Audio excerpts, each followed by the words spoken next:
안녕하세요 여러분. 10분 입시 정보 윤유구의 난처한 입시 전략 윤유구입니다.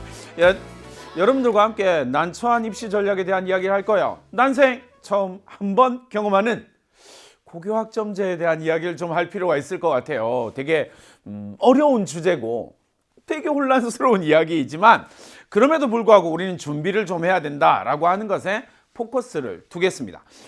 여러 가지 고교학점제에 대한 이야기가 대단히 많아요. 그러나 여러분 고등학교 입학했고 그리고 이제 제대로 준비하는 학생이 성공의 열매를 가지게 될 겁니다. 그래서 난생 처음 한 번의 입시가 여러분한테 정말 성공적이길 간절히 마음을 담아서 첫 번째 강의 2028 입시 트렌드에 대한 이야기를 전체적으로 시작을 해 보도록 하겠습니다. 잘 생각을 해보자고요. 2028 고교학점제 그리고 2028, 2029, 2030까지 넘어가는 모든 입시에서 가장 중요한 포커스 중에 하나는 딱 첫 번째 거라고 생각하시면 돼요. 그러니까 저는 이 대단히 중요하게 생각하는 2028 이후의 입시에서 정말 중요하게 생각했던 계속 강조하고 있는 거, 우리 사회가 양적 평가 사회에서 수능 중심, 내신 중심의 어떤 점수가 몇 점이야 라고 하는 것에서 그런 양적 평가 사회에서 질적 평가 사회로 넘어가는 과도기라고 생각하시면 돼요. 조금 어려운 개념 말이긴 하지만 쉽게 생각하세요. 이제 숫자가 아니라 그 숫자에 담긴 의미를 해석하는 걸로 입시가 방향이 전환되고 있다라고 생각하면 좋을 것 같아요. 그래서 2028 이후의 모든 입시에서는 정량평가 베이스로 정성평가가 이루어지게 된다. 그러니까 양적인 평가가 이루어지는 것에서 반드시 질적인 평가가 동행하고 병행되어질 것이다 라고 하는 걸 꼭 기억할 필요가 있습니다. 이게 고교학점제 전체를 관통하는 가장 중요한 이슈다라고 생각하시면 됩니다. 그러면 여러분들 머릿속에 막 이렇게 뭉실뭉실 떠오르는 그 질문들에 대한 이야기들은 회차를 거듭하면 거듭할수록 하나씩 깔끔하게 정리가 될 겁니다. 여러분들이 생각하는 것처럼 막 불안해하거나 뭐 큰일 났어 그런 거 없습니다. 여러분 입시라고 하는 건 기본적으로 대학이 여러분들을 선발하기 위한 방법이에요. 굳이 혼란을 줄 필요가 없습니다. 그러니 대학은 명쾌하게 이야기를 합니다. 내가 이런 학생을 뽑을 거예요. 그러니 준비하세요가 대학의 신호라고 생각하시면 됩니다. 뭐라고요? 정성평가와 정량평가가 병행되어진다. 전체적으로 보면 정성평가가 좀 더 확대되고 있다라고 하는 이야기를 꼭 기억해 주실 필요는 있을 것 같습니다. 자, 그 다음에 2028 이후의 입시 트렌드 두 번째 생각할 수 있는 부분은 내신 9등급제에서 5등급제로 바뀌었는데 어떡하나요? 변별력이 문제가 없나요? 뭐 이런 오만 질문들을 받아요. 근데 여러분 어쨌든 2028 입시를 치르는 지금 고등학교 2학년 학생들이 1학년 때 성적 결과를 이제 다 분석을 하기 시작했단 말이에요. 뭐 올 1등급을 받아야 서울에 있는 주요 대학을 갑니다. 뭐 이런 이야기들이 거짓말이라는 건 이미 그 얘기가 나올 때부터 절대 아니라고 이야기를 했었어요. 왜냐하면 서울의 주요 대학을 간다라고 이야기를 했을 때, 선호도가 높은 대학을 간다라고 이야기했을 때 갈 수 있는 학생이 전체 한 10%, 12% 정도란 말이에요. 그 정도의 학생이 전부 다 올 1등급을 받는다? 그건 불가능한 이야기예요. 그러니까 어처구니 없는 이야기들을 하고 있는 거고 거기에 혹해가지고 큰일 났네 막 이렇게 이야기를 한 거거든요. 내신 5등급제에서 적당한 변별력은 반드시 만들어낼 겁니다. 물론 9등급제 내신에서 1등급 4%라고 하는 것과 5등급제 내신에서 1등급 10%라고 하는 내용은 같은 1등급 안에서의 변별은 차이가 있을 거예요. 그런데 앞에 얘기를 보자고요. 이제 대학은 뭐라고요? 정량평가에서 정성평가를 병행하면서 정성평가에다 방점을 자꾸 찍고 있단 말이에요. 그러니까 내신 1등급 10% 1등급이라고 하는 것에 1등급이라고 하는 정량평가를 뛰어넘어서 그래서 너 왜 그런 등급을 받게 된 거야? 라고 하는 질문을 시작한 마당에 변별력은 당연히 확보가 될 겁니다. 어느 정도 확보가 될 수밖에 없고요. 그러니까 너무 불안해할 필요가 없습니다. 1.0이 아니면 안 돼요 이런 거 없습니다. 전체적으로 봤을 때 한 12%다라고 이야기를 한다면 그 정도 서울에 있는 주요 대학을 가겠다라고 생각하면 여러분들이 그 정도의 역량을 갖춘 학생이 되는 게 더 중요하다라는 말씀을 드리고 싶어요. 그러니까 요거 잘 기억해 두시고요. 적당한 변별력을 확보할 수 있을 것이다. 그 다음에 세 번째로 이야기할 수 있는 트렌드에 수능이 모두 다 공통과목으로 갑니다. 이 공통과목으로 간다라는 건 사실 문제가 아닌데 포커스가 되는 부분은 뭐냐면 미적분 2가 수능 과목에서 빠졌다라는 거예요. 그런데 중학교 때부터 저는 미적분 진도를 나갔고요. 미적분 2를 했고 난 선행 왕이고요. 뭐 이런 이야기를 했던 학생들한테는 날벼락 같은 이야기죠. 미적분 2가 수능 과목에서 빠졌다고요. 그러니까 미적분 2는 이제 언제 어떻게 쓰이냐면 내신 시험에서만 쓰이게 되는 거예요. 수능 전체의 공부량이 조금 줄어드는 추세가 될 수밖에 없다라고 생각할 수 있겠죠. 미적분 2가 수능에서 빠졌으니까. 그러면 생각을 해봐야죠.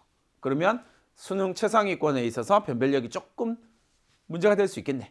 그러니까 대학들이 거기에 대한 대처 방법들을 지금 찾고 있고 계속 그런 내용을 발표를 하고 있는 거예요.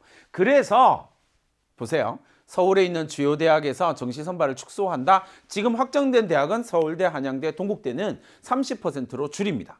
그러니까 40%에서 30% 줄이게 될 거고요. 2028은 그렇게 가고 2029는 좀 더 줄이게 될 거거든요. 서울에 있는 나머지 대학들. 그리고 전국에 있는 지방에 있는 수도권을 중심으로 한 이외의 대학들은 사실 정시 비율이 높은 적이 없거든요. 그러니까 수도권의 대학이 40%로 묶여 있지만 그 묶여 있던 대학이 서울대, 한양대, 동국대가 2028에 풀렸고 그리고 2029부터는 훨씬 더 많은 대학들이 풀리게 될 것이다 라고 하는 걸 기억을 해 두시면 됩니다. 그 다음에 대학별고사 출제 범위가 조정되는 대학들이 나타나고 있다라는 이야기가 뭐냐면 대학별고사의 가장 대표적인 건 논술이 되겠다, 그죠? 논술을 출제 범위를 조정을 하고 있어요.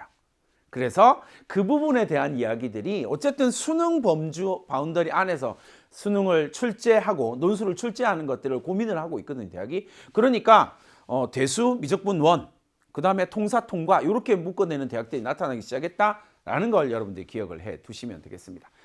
그 다음에 생각할 수 있는 입시 트렌드는 어쨌든 지역의사제라고 하는 제도를 끌어들이면서 의대 전체 정원을 차츰 단계별로 늘려가기로 했단 말이에요. 그런데 이게 입시 전체에서 조금 영향을 미칠 수밖에 없습니다. 조금 더 큰 영향을 미칠 거라고 예상이 되긴 하지만 어쨌든 2028, 2027에서부터 시작되는 거니까 결과를 조금 두고 봐야 하겠으나 어쨌든 제법 큰 영향이 나타나게 될 것이다 라고 하는 걸 전제로 깔 수 있을 거예요. 그래서 그런 트렌드들을 여러분들이 알아두시면 되겠고요. 2028에서 대학의 입장에서 본다면 이 평가가 어떤 식으로 이루어지느냐라고 하면 1번은 대단히 중요한 걸 여러분들한테 알려드리는 거예요. 2028 이후의 입시에서 가장 중요한 건 무조건 역량 중심 평가가 이루어질 거라는 거예요. 그러니까 이게 어떤 의미냐면 여러분 잘 생각해 봐요. 역량 중심 평가라고 하는 건 여러분의 활동이나 여러분들의 내신 성적이나 여러분들의 수능 최저나 이런 것들을 뛰어넘는 진짜 역량을 가지고 있는지를 확인하겠다라는 이야기거든요. 뭘로 확인하죠? 면접으로요.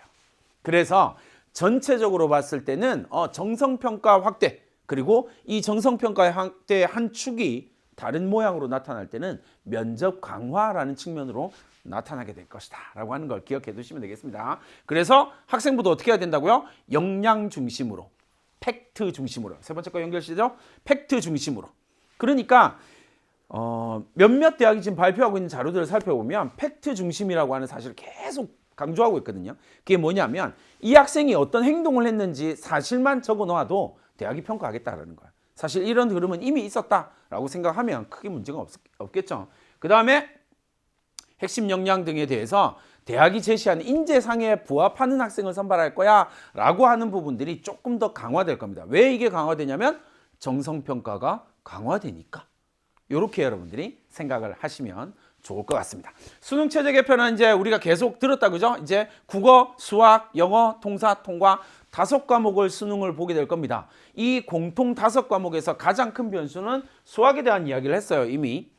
2015 개정 교육과정으로 이야기를 하면 2027 수능까지의 형태로 이야기를 하면 인문계 학생들의 수학 범위라고 생각하면 되겠죠, 그죠? 수원, 수투, 확통 이렇게 되는 거니까. 그러니까 수학 범위가 많이 줄어들었다라고 하는 것 1번. 두 번째는 모든 학생이 통사 통과를 해야 된다. 문과든 이과든. 그러니까 정말 융합형 인재든 통합형 인재든 어쨌든 그런 방향으로 선발하려고 한다라는 거 사실을 여러분들이 기억을 해 두시면 좋을 것 같습니다.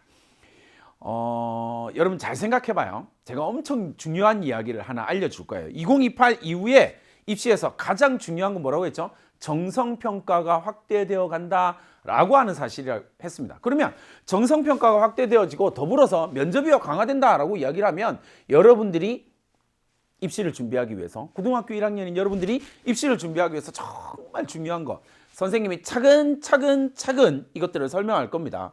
수업 시간에 배우고요. 독립적으로 탐구하고요. 그리고 나의 현실, 나의 학교 생활, 내가 살아가는 삶과 연결시키는 게 가장 핵심적이다라고 하는 내용을 알아두시면 좋을 것 같습니다. 2028 이후에 입시를 준비하는 가장 강력한 키워드, 배탐연.